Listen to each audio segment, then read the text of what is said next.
आपणा सर्वांचे स्वागत करत आहे।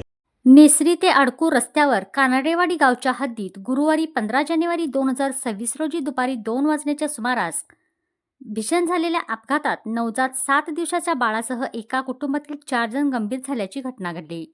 या प्रकरणी नेसरी पोलीस ठाण्यात गुन्हा रजिस्टर नंबर 07/2026 नुसार गुन्हा दाखल करण्यात आला आहे। याबाबत मिळालेली अधिक माहिती अशी की राहुल विजय कुंदेकर वय 32 वर्ष, व्यवसाय शेती, राहणार अडकूर, तालुका चंदगड, हे पत्नी सुवर्णा, सासू आरती भांबर, मुलगा रुद्र व 7 दिवसाच्या नवजात बाळासह सुझुकी अल्टो या वाहनातून नेसरीहून अडकूरकडे घरी जात होते। कानडेवाडी गावच्या हद्दीत भैयासो कुप्पेकर यांच्या बंगल्याजवळ आले असता समोरून येणाऱ्या काळ्या रंगाची KIA सोनेट MA09 GA 7515 ही कार रॉंग साईडने भरधाव वेगाने व निष्काळजीपणाने समोर येऊन जोरात धडकली। या अपघातात अल्टो कारमधील राहुल कुंदेकर, त्यांची पत्नी सुवर्णा, सासू आरती भांबर, मुलगा रुद्र तसेच 7 दिवसाच्या नवजात बाळ सर्वजण जखमी झाल्याची घटना घडली असून दोन्ही वाहनाचं मोठ्या प्रमाणात नुकसान झालं आहे। अपघाताचे मुख्य कारण वाहन चालकाचे हयगयीने व निष्काळजीपणाने वाहन चालवणं असल्याने फिर्यादीत नमूद करण्यात आलं आहे।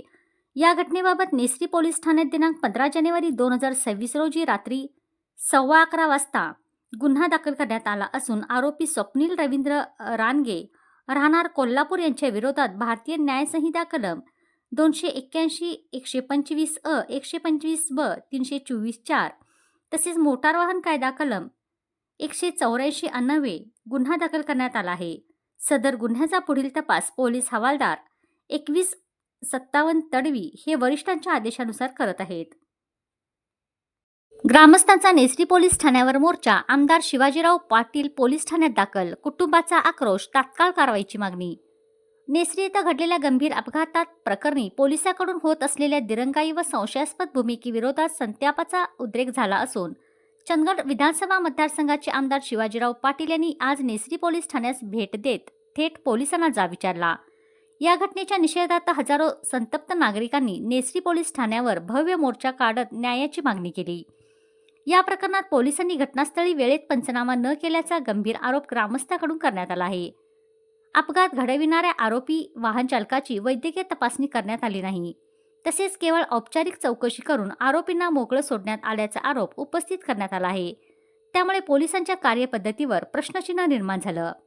या प्रकरणात नेसरी पोलीस ठाण्यातील एका अधिकाऱ्यांनी आरोपींना पाठीशी घातल्याचा आरोप ग्रामस्थ व आंदोलकांनी केला आहे। त्यामुळे संपूर्ण प्रकरण अधिकच गंभीर बनलं।